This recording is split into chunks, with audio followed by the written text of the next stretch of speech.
আজি আপোনালোকক মই দেখুৱাব লৈছোঁ কেইটা মাজুলীৰ ৰাসৰ দৃশ্য। ৰাস বুলি ক'লে মাজুলীৰ ৰাস এটা ইমোশ্যন নাই জানো? সেয়া চাবলৈ আজি মই মৰিগাঁৱৰ পৰা ইয়ালৈ আহিছোঁ, মানে মাজুলীলৈ আহিছোঁ মোৰ প্ৰিয় বান্ধৱীৰ ঘৰলৈ। আৰু সেই সুযোগতে মই ৰাসখন চাওঁ বুলি ওলালোঁ। এয়া ৰাসৰ ভিতৰত সোমালোঁ। টিকট কটাৰ ছিষ্টেম আছে, আমাৰ ফালে এনেকুৱা নাই বাৰু, যিহেতু মই নামনিৰ ছোৱালী, তাত মূৰ্তি ৰাসহে চলে। চ' তেনেকৈ মই মানুহেদি কৰা ৰাস দেখা নাই, সেয়া চাবলৈ মাজুলীলৈ আহিলোঁ।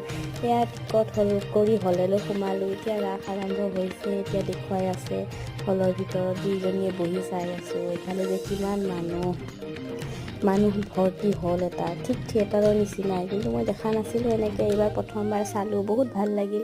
মাজুলীলৈ আহি ভাল লাগিল। মাজুলীৰ গোটেই পৰিৱেশ বহুত বেছিয়ে ভাল লাগিল, মানে প্ৰকাশ কৰিব নোৱাৰোঁ। আৰু মাজুলী সত্ৰ, মাজুলীৰ গাঁৱৰ আকৌ বহুত ভিডিঅ' আছে, মই আপোনালোকৰ লগত শ্বেয়াৰ কৰিম, আপোনালোককো দেখুৱাম।